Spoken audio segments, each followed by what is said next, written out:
ಎಲ್ಲಿಗೂ ನಮಸ್ಕಾರ. ಎಲ್ಲರಿಗೂ ಉಷಾಂತರಂಗ ಯೂಟ್ಯೂಬ್ ಚಾನಲ್ಗೆ ಸ್ವಾಗತ. ಇವತ್ತಿನ ವಿಡಿಯೋದಲ್ಲಿ ಪಿಂಚಣಿ ಹಣದ ಬಗ್ಗೆ, ಆಗಸ್ಟ್ ತಿಂಗಳ ಪಿಂಚಣಿ ಹಣ ಆಗಿರ್ಬೋದು ಅಥವಾ ಜೂನ್ ಜುಲೈ ತಿಂಗಳು ಪಿಂಚಣಿ ಹಣ ಯಾರಿಗೆಲ್ಲ ಬಂದಿಲ್ಲ, ಎಷ್ಟು ಜನಕ್ಕೆ ಬಂದಿದೆ, ನೆಕ್ಸ್ಟ್ ಯಾವಾಗ ಬರುತ್ತೆ, ಹಾಗೆ ಆಗಸ್ಟ್ ತಿಂಗಳು ಪಿಂಚಣಿ ಹಣ ಯಾವಾಗ ಬರುತ್ತೆ ಅನ್ನೋದ್ರ ಬಗ್ಗೆ ಕೂಡ ಈ ವಿಡಿಯೋದಲ್ಲಿ ತಿಳಿಸ್ಕೊಡ್ತೀನಿ. ಅದಷ್ಟೇ ಅಲ್ಲ, ಆಧಾರ್ ಕಾರ್ಡ್ ಬಗ್ಗೆ ಆಗಿರ್ಬೋದು ಅಥವಾ ಕೆಲವು ಬೆಲೆ ಏರಿಕೆ ಕೂಡ ಆಗಿದೆ. ಸೊ ಇದ್ರ ಬಗ್ಗೆ ಎಲ್ಲ ಈ ವಿಡಿಯೋದಲ್ಲಿ ತಿಳಿಸ್ಕೊಡ್ತೀನಿ. ವಿಡಿಯೋನ ಸ್ಕಿಪ್ ಮಾಡ್ದಲೇ ಬಿಗಿನಿಂಗಿಂದ ಎಂಡವರೆಗೂ ಪೂರ್ತಿಯಾಗಿ ನೋಡಿದ್ರೆ ನಿಮಗೂ ಕೂಡ ಕಂಪ್ಲೀಟ್ ಆಗಿ ಮಾಹಿತಿ ಗೊತ್ತಾಗುತ್ತೆ.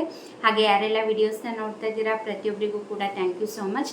ಯಾರೆಲ್ಲ ಫಸ್ಟ್ ಟೈಮ್ ನನ್ನ ಚಾನಲ್ನ ನೋಡ್ತಾ ಇದ್ದೀರಾ ಅಥವಾ ಸಬ್ಸ್ಕ್ರೈಬ್ ಮಾಡ್ಕೊಳ್ದಲ್ಲೇ ವಿಡಿಯೋಸ್ನ ನೋಡ್ತಾ ಇದ್ದೀರಾ ಅಂದರೆ ಪ್ರತಿಯೊಬ್ಬರು ಕೂಡ ಸಬ್ಸ್ಕ್ರೈಬ್ ಮಾಡ್ಕೊಳ್ಳಿ. ಹಾಗೆ ಬೆಲ್ ಐಕನಲ್ಲೂ ಕೂಡ ಆಲ್ ಅಂತ ಸೆಲೆಕ್ಟ್ ಮಾಡಿಕೊಂಡ್ರೆ ನಿಮಗೆ ನೆಕ್ಸ್ಟ್ ನೋಟಿಫಿಕೇಷನ್ಸ್ ಬಂದಿರುತ್ತೆ. ನಿಮ್ಮ ಫ್ರೀ ಟೈಮಲ್ಲಿ ನನ್ನ ಎಲ್ಲ ವೀಡಿಯೋಸ್ನು ನೋಡ್ಬೋದು. ನಿಮಗೆ ನನ್ನ ಚಾನಲಲ್ಲಿ ರಾಜ್ಯ ಸರ್ಕಾರ, ಕೇಂದ್ರ ಸರ್ಕಾರದಿಂದ ಬರುವಂತಹ ಹೊಸ ಹೊಸ ಅಪ್ಡೇಟ್ಸ್ಗಳಾಗಿರ್ಬೋದು, ಹೊಸ ಯೋಜನೆ ಬಗ್ಗೆ ಮಾಹಿತಿ ಆಗಿರ್ಬೋದು ಅಥವಾ ಪೋಸ್ಟ್ ಆಫೀಸ್ನ ಸ್ಕೀಮ್ಸ್ಗಳ ಬಗ್ಗೆ ಆಗಿರ್ಬೋದು, ನಾನು ಪ್ರತಿಯೊಂದನ್ನು ಕೂಡ ಅಪ್ಡೇಟ್ ಮಾಡ್ತಿರ್ತೀನಿ. ಬನ್ನಿ ಇವತ್ತಿನ ವಿಡಿಯೋನ ಶುರು ಮಾಡೋಣ. ನಾನು ಆಗಲೇ ಹೇಳ್ದಂಗೆ ಪಿಂಚಣಿ ಹಣದ್ರ ಬಗ್ಗೆ ಫಸ್ಟ್ ಮಾತಾಡ್ಬೇಡೋಣ. ನಿಮಗೂ ಕೂಡ ಗೊತ್ತಿದೆ, ಈಗ ಸಾಕಷ್ಟು ಈಗ ಒಂದು 2-3 ತಿಂಗಳಿಂದ ಪಿಂಚಣಿ ಹಣ ಪಡೆಯುತ್ತಿರೋರು ಯಾರಿಗೆಲ್ಲ ಸಿಗ್ತಾ ಇದೆ ಅವ್ರಿಗೆಲ್ಲ ಸಖತ್ ಕನ್ಫ್ಯೂಷನ್ ಇದೆ. ಸರಿಯಾಗಿ ಹಣ ಬರ್ತಾ ಇಲ್ಲ. ಸಂಧ್ಯಾ ಸುರಕ್ಷಾ ಆಗಿರ್ಬೋದು ಅಥವಾ ವಿಧವಾ ವೇತನ ಆಗಿರ್ಬೋದು, ವೃದ್ಧಾಪ್ಯ ವೇತನ ಆಗಿರ್ಬೋದು, ಅಂಗವಿಕಲರ ವೇತನ ಆಗಿರ್ಬೋದು. ಸೊ ಈಗ ಒಂದು 2-3 ತಿಂಗಳಿಂದ ಸರಿಯಾಗಿ ಹಣನೇ ಬರ್ತಾ ಇಲ್ಲ. ಮೇನ್ ರೀಸನ್ ಏನಪ್ಪ ಅಂತಂದರೆ ಪರಿಶೀಲನೆ ಮಾಡ್ತಿದ್ದಾರಲ್ಲ, ಮರುಪರಿಶೀಲನೆ. ಯಾಕಂದರೆ ತುಂಬ ಜನ ಅನರ್ಹರು ಕೂಡ, ಲಕ್ಷಾಂತರ ಜನ ಅನರ್ಹರು ಈ ಒಂದು ಪಿಂಚಣಿ ಹಣನ ಲಾಭ ಪಡ್ಕೊಳ್ತಿರ್ತಾರೆ. ಲಕ್ಷಾಂತರ ಜನ ಕೂಡ ಅನರ್ಹರು ಈ ಒಂದು ಪಿಂಚಣಿ ಹಣ ತಗೊಳ್ಳೋದ್ರ ಬಗ್ಗೆ ತಗೊಳ್ತಾ ಇದ್ದಾರೆ ಅಂದ್ಬಿಟ್ಟು ಈ ಒಂದು ಮರುಪರಿಶೀಲನೆ ಶುರು ಮಾಡಿದ್ರು. ಅದರಲ್ಲೂ ಕೂಡ ತುಂಬ ಜನ ಎಕ್ಸಾಂಪಲ್ ಈಗ ವೃದ್ಧಾಪ್ಯ ವೇತನ ಅಂತಂದರೆ ಇಷ್ಟು ಏಜ್ ಆಗಿರಬೇಕು ಅಂತ ಇರುತ್ತಲ್ಲ, ಸೊ ಇನ್ನೂ ಅಷ್ಟು ಏಜೇ ಆಗಿರೋದಿಲ್ಲ, ಫೇಕ್ ಡಾಕ್ಯುಮೆಂಟ್ನ ಕೊಟ್ಟು ಇಲ್ಲ ಇಷ್ಟು ಏಜ್ ಆಗಿದೆ ಅಂದ್ಬಿಟ್ಟು ವೃದ್ಧಾಪ್ಯ ವೇತನ ತಗೊಳ್ಳೋಂಥದ್ದು. ಈ ಥರ ಲಕ್ಷಾಂತರ ಜನ ಅನರ್ಹರು ಕೂಡ ತಗೊಳ್ತಿದ್ದರಿಂದ ವೆರಿಫಿಕೇಷನ್ ಪ್ರೋಸೆಸ್ ಶುರು ಮಾಡಿದರು. ಹಾಗಾಗಿ 2-3 ತಿಂಗಳಿಂದ ಹಣ ಕೂಡ ತುಂಬ ಜನದ್ದು ಹೋಲ್ಡಲ್ಲಿ ಇಟ್ಟಿದ್ರು, ಕೆಲವೊಬ್ಬರಿಗೆ ಹಾಕಿದ್ರು. ಯಾರ್ದೆಲ್ಲ ಡೌಟ್ ಇತ್ತು ಅವ್ರದ್ದೆಲ್ಲ ಹೋಲ್ಡಲ್ಲಿಟ್ಟು ಅವರಿಗೆ SMS ಮೂಲಕ ಅಥವಾ ಕೆಲವ್ರಿಗೆ ಪೋಸ್ಟಲ್ಲೂ ಕೂಡ ತಿಳಿಸಿದ್ದಾರೆ ಕೆಲವು ಡಾಕ್ಯುಮೆಂಟ್ನ ಕೊಡಬೇಕಾಗತ್ತೆ ಅಂತ. ಈಗ ಏಜ್ ಪ್ರೂಫಿಗಾಗಿರ್ಬೋದು, ಸೊ ಅವ್ರು ಯಾವ ಪಿಂಚಣಿ ಹಣ ತಗೊಳ್ತಿರ್ತಾರೆ ಅದ್ರ ಮೇಲೆ ಕೆಲವರಿಗೆ SMS ಮೂಲಕ, ಕೆಲವರಿಗೆ ಪೋಸ್ಟ್ ಮೂಲಕ ಕಳಿಸಿದ್ದಾರೆ. ಸೊ ಯಾರ್ದೆಲ್ಲ ಡೌಟ್ ಇತ್ತು ಅಂಥವ್ರದ್ದು ವೆರಿಫಿಕೇಷನ್ ಪೋಸ್ಟ್ ಏನು ಕಳಿಸಿರ್ತಾರೆ ಅಂಥವ್ರು ಏನೆಲ್ಲ ಡಾಕ್ಯುಮೆಂಟ್ನ ಕೇಳಿರ್ತಾರೆ ಅದೆಲ್ಲ ಸಬ್ಮಿಟ್ ಮಾಡಿದರೆ ಅದನ್ನು ಕೂಡ ವೆರಿಫೈ ಮಾಡ್ತಾರೆ.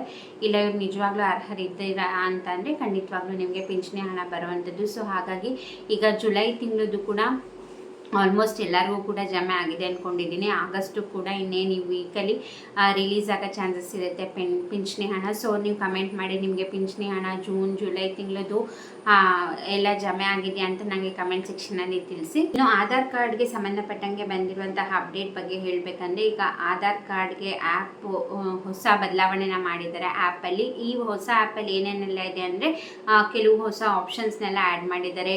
ಹಳೆ ಆ್ಯಪಿಗೆ ಕಂಪೇರ್ ಮಾಡಿದ್ರೆ ಇದು ಈಸಿಯಾಗಿ ಆಕ್ಸೆಸ್ ಮಾಡ್ಬೋದು. ಹಾಗೆ ತುಂಬ ಸೇಫ್ಟಿ ಕೂಡ, ಯಾವುದೇ ರೀತಿ ನಮಗೆ ಮಿಸ್ಯೂಸ್ ಆಗೋಂಥದ್ದು ಆ ಥರ ಆಗಲ್ಲ. ಹಾಗೆ ಆಕ್ಸೆಸ್ ಕೂಡ ಈಸಿ, ಇನ್ನೂ ಜಾಸ್ತಿ ಸೇಫ್ಟಿ ಪರ್ಪಸ್ಗೆ ಪ್ರಿಕಾಷನ್ಸ್ನ ತೊಗೊಂಡಿದ್ದಾರೆ. ಹಾಗೆ ಇನ್ನೊಂದೇನಪ್ಪ ಅಂತಂದರೆ ಇಮೇಲ್ ID ಆ್ಯಡ್ ಮಾಡೋ ಆಪ್ಷನ್ನ ಕೂಡ ಕೊಟ್ಟಿದ್ದಾರೆ. ಮುಂಚೆ ಇದನ್ನು ಪೇ ಮಾಡಿ ಮಾಡಬೇಕಿತ್ತು, ಬಟ್ ಇವಾಗ ಫ್ರೀಯಾಗಿ ಆ್ಯಡ್ ಮಾಡಲಿಕ್ಕೆ ಆಕ್ಸೆಸ್ನ ಕೊಟ್ಟಿದ್ದಾರೆ. ಸೊ ಇನ್ನೂ ಏನಾದ್ರು ನೀವು ನಿಮ್ಮ ಆಧಾರ್ ಕಾರ್ಡ್ಗೆ ನೀವು ಇಮೇಲ್ ID ಆ್ಯಡ್ ಮಾಡಿಲ್ಲ ಅಂದರೆ ಹೋಗಿ ಮಾಡ್ಕೋಬಹುದು. ನೀವು ನಿಮ್ಮ ಮೊಬೈಲ್ಗಳನ್ನೇ ಆಧಾರ್ ಅಫಿಷಿಯಲ್ ವೆಬ್ಸೈಟಲ್ಲಿ ನೀವು ಈಸಿಯಾಗಿ ನಿಮ್ಮ ಇಮೇಲ್ ID ಆ್ಯಡ್ ಮಾಡ್ಕೋಬೋದು. ಇದು ಕಂಪ್ಲೀಟಾಗಿ ಫ್ರೀ ಇರುತ್ತೆ.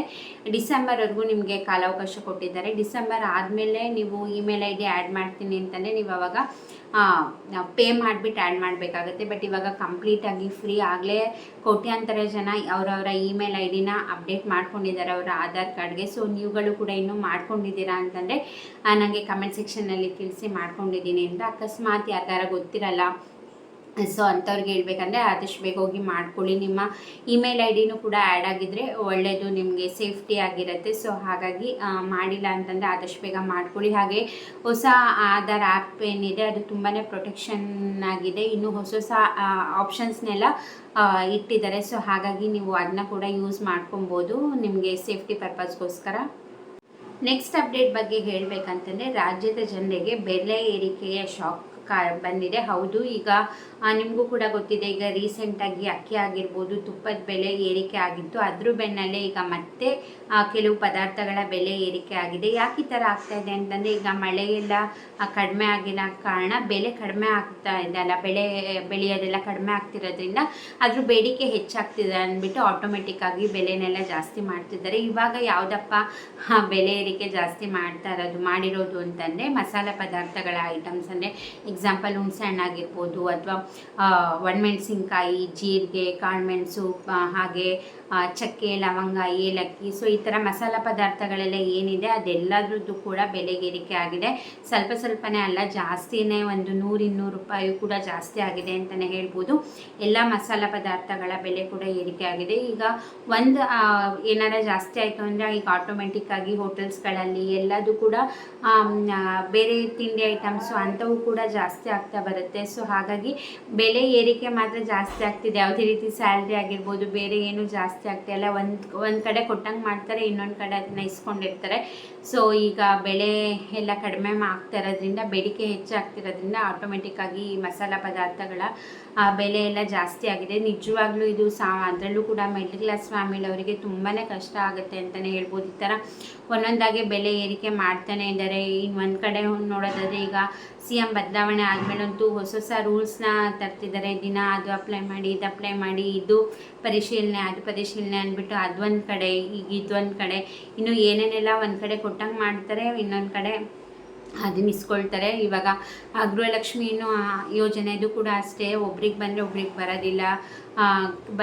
ಬರ್ತಾಯಿದ್ರೆ ಕೆಲವೊಬ್ರಿಗೆ ಕರೆಕ್ಟಾಗಿ ಬರುತ್ತೆ, ಕೆಲವೊಬ್ಬರಿಗೆ ಪಾಪ ಕರೆಕ್ಟಾಗಿ ಬರೋದಿಲ್ಲ. ಇನ್ನು ಒಂದು ಕಡೆ ಸಚಿವ ಸಂಪುಟ ವಿಸ್ತರಣೆ ಪೋಸ್ಟ್ಪೋನ್ ಆಗ್ತಾನೆ ಇದೆ, ಅದು ಕೂಡ ಆಗ್ತಾಯಿಲ್ಲ. ಎಲ್ಲರೂ ಕೂಡ ಈಗ ಅದರಲ್ಲೇ ಬ್ಯುಸಿ ಇದ್ದಾರೆ. ಈ ಯೋಜನೆಗಳ ಬಗ್ಗೆ ಆಗಿರ್ಬೋದು ಯಾರೂ ತಲೆನೇ ಕೆಡಿಸ್ಕೊಳ್ತಾ ಇಲ್ಲ. ಇನ್ನು ಗೃಹ ಜ್ಯೋತಿ ಜುಲೈಯಲ್ಲೇ ಎಂಡ್ ಆಗಬೇಕಿತ್ತು ಪರಿಶೀಲನೆ, ಅದು ಕೂಡ ಸರ್ವರ್ ಸಮಸ್ಯೆಯಿಂದ, ಹಾಗೆ ಮಾಹಿತಿ ಸಂಗ್ರಹಣೆ ಅಧಿಕಾರಿಗಳಿಗೆ ತುಂಬಾ ಕಷ್ಟ ಆಗ್ತಿರೋದ್ರಿಂದ ಅದನ್ನು ಕೂಡ ಮತ್ತೆ ಒಂದು ತಿಂಗಳು ಎಕ್ಸ್ಟೆಂಡ್ ಮಾಡಿದ್ದಾರೆ, ಆಗಸ್ಟ್ 31ವರೆಗೂ. ಇನ್ನು SIR ಕೂಡ ಕೊನೆ ಹಂತಕ್ಕೆ ಬಂದಿದೆ, ಅದು ಕೂಡ 8ನೇ ತಾರೀಕು ಲಾಸ್ಟ್ ಡೇಟ್ ಇದೆ. ಇನ್ನು ಯಾರೆಲ್ಲ SIR ಫಾರ್ಮ್ನ ಕೊಟ್ಟಿಲ್ಲ, BLOಗಳಿಗೆ ಆದಷ್ಟು ಬೇಗ ಹೋಗಿ ಕೊಡಿ. ಇಲ್ಲ BLOಗಳಿಂದನೇ ನೀವು ಇಸ್ಕೊಂಡಿಲ್ಲ ಅಂತಂದರೆ ಆದಷ್ಟು ಬೇಗ ಇಸ್ಕೊಂಡು ಫಿಲ್ ಮಾಡಿ ರಿಟರ್ನ್ ಕೊಟ್ಬಿಡಿ. ಯಾಕಂದರೆ ಅವ್ರುಗಳು ಕೂಡ ಆ್ಯಪಲ್ಲಿ ಅದನ್ನು ಅಪ್ಡೇಟ್ ಮಾಡಬೇಕು.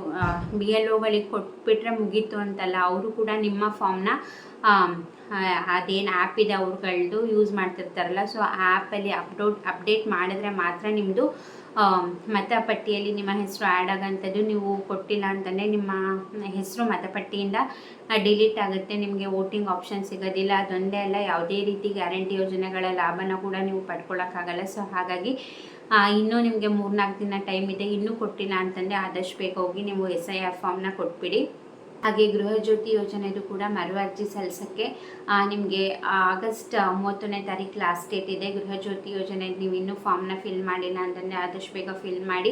ಅಧಿಕಾರಿಗಳೇ ಮನೆಗೆ ಬಂದು ನಿಮಗೆ ಅಪ್ಲಿಕೇಶನ್ ಫಾರ್ಮ್ನ ಫಿಲ್ ಮಾಡಿಸ್ಕೊಂಡು ನಿಮಗೆ ನೀವು ನಿಮ್ಮ ದಾಖಲೆಗಳನ್ನೆಲ್ಲ ಅವ್ರ ಆ್ಯಪಲ್ಲಿ ಸ್ಕ್ಯಾನ್ ಮಾಡ್ಕೊಂಡು ಹೋಗ್ತಾರೆ. ನಿಮ್ಮ ಆಧಾರ್ ಕಾರ್ಡ್ ಆಗಿರ್ಬೋದು, ಅಂದರೆ ಯಾರ ಹೆಸರಲ್ಲಿ ಅಪ್ಲೈ ಮಾಡಿರ್ತೀರ ಆ ಫಲಾನುಭವಿಗಳ ಆಧಾರ್ ಕಾರ್ಡ್ ಆಗಿರ್ಬೋದು, ಅಥವಾ ಅವರ ಪಾಸ್ಪೋರ್ಟ್ ಸೈಜ್ ಫೋಟೋ, ಹಾಗೆ ಆಧಾರ್ ಕಾರ್ಡು, ರೇಷನ್ ಕಾರ್ಡು, ಮೇಯ್ನಾಗಿ ವೋಟರ್ ID, ಆಮೇಲೆ ನೀವೇನಾರ IT ಪೇ ಮಾಡ್ತಿರೋರಾಗಿದ್ದರೆ ಪ್ಯಾನ್ ಕಾರ್ಡು, ನೀವೇನಾರ ಲೀಸ್ ಅಥವಾ ರೆಂಟಲ್ಲಿ ಇದ್ದೀರಾ ಅಂತಂದರೆ ಅದ್ರ ಅಗ್ರಿಮೆಂಟು, ಇದನ್ನೆಲ್ಲ ಕೊಡಬೇಕಾಗತ್ತೆ. ಸೊ ಫಾರ್ಮಲ್ಲೂ ಕೂಡ ಇದೆ, ಅಂದರೆ ನಿಮ್ಮ ಆಧಾರ್ ಕಾರ್ಡ್ ಆಗಿರ್ಬೋದು, ಫೋನ್ ನಂಬರು ಕೂಡ ಯಾರ ಹೆಸರಲ್ಲಿ ಅಪ್ಲೈ ಮಾಡಿರ್ತೀರ ಅವ್ರ ಫೋನ್ ನಂಬರೇ ಕೊಡಿ. ನೀವು ಬೇರೆ ಫೋನ್ ನಂಬರೆಲ್ಲ ಕೊಟ್ಟರೆ ರಿಜೆಕ್ಟ್ ಆಗೋ ಚಾನ್ಸಸ್ ಇರುತ್ತೆ. ಇದ್ರ ಬಗ್ಗೆ DK ಶಿವಕುಮಾರ್ ಅವರು ಕೂಡ ಕ್ಲಿಯರಾಗಿ ಹೇಳಿದ್ದಾರೆ, ಫಲಾನುಭವಿಗಳೇ ಫೋನ್ ನಂಬರ್ ಆಗಿರಬೇಕು ಅಂತ. ಸೊ ಹಾಗಾಗಿ ಬೇರೆ ಯಾರ್ಯಾರ್ದೋ ಕೊಟ್ಟು ಸುಮ್ಮನೆ ಕ್ಯಾನ್ಸಲ್ ಮಾಡಿಸ್ಕೊಬೇಡಿ. ಯಾರು ಫಲಾನುಭವಿಗಳ ಹೆಸರಲ್ಲಿ ಅಪ್ಲೈ ಮಾಡಿರ್ತೀರ ಅವರ ಫೋನ್ ನಂಬರೇ ಕೊಟ್ಟರೆ ಸೇಫ್ ಆಗಿರುತ್ತೆ. ಸೊ ನಿಮ್ಗಳಿಗೂ ಕೂಡ ಗೃಹ ಜ್ಯೋತಿ ಯೋಜನೆ ಅಪ್ಲಿಕೇಶನ್ ಕೊಟ್ಟಾಯ್ತು, SIR ಕೊಟ್ಟಿದ್ದೀರಾ. ಸೊ ಪಿಂಚಣಿ ಹಣ ಯಾರೆಲ್ಲ ತೊಗೊಳ್ತಿದ್ದೀರಾ, ನಿಮಗೆ ಜುಲೈ ತಿಂಗಳವರೆಗೂ ಎಲ್ಲ ಪಿಂಚಣಿ ಹಣ ಬಂದಿದೆಯಾ ಅಂತ ಕಮೆಂಟ್ ಸೆಕ್ಷನಲ್ಲಿ ತಿಳಿಸೋದನ್ನ ಮರಿಬೇಡಿ. ಇದಾಗಿತ್ತು ಇವತ್ತಿನ ವಿಡಿಯೋ. ಐ ಹೋಪ್ ಇನ್ಫಾರ್ಮೇಷನ್ ಸಿಕ್ಕಿದೆ ಅಂದ್ಕೊಂಡಿದ್ದೀನಿ. ಇದೇ ಥರ ಹೊಸ ಅಪ್ಡೇಟ್ಗೋಸ್ಕರ ಸಬ್ಸ್ಕ್ರೈಬ್ ಮಾಡ್ಕೊಳ್ಳಿ, ಲೈಕ್ ಮಾಡಿ, ಹಾಗೆ ನಿಮ್ಮ ಫ್ರೆಂಡ್ಸ್ ಆ್ಯಂಡ್ ಫ್ಯಾಮಿಲಿಗೂ ಕೂಡ ಶೇರ್ ಮಾಡೋದನ್ನ ಮರಿಬೇಡಿ. ಇಷ್ಟೊತ್ತು ವಿಡಿಯೋ ನೋಡಿದ್ದಕ್ಕೆ ಥ್ಯಾಂಕ್ ಯು ಸೋ ಮಚ್. ನಮಸ್ಕಾರ.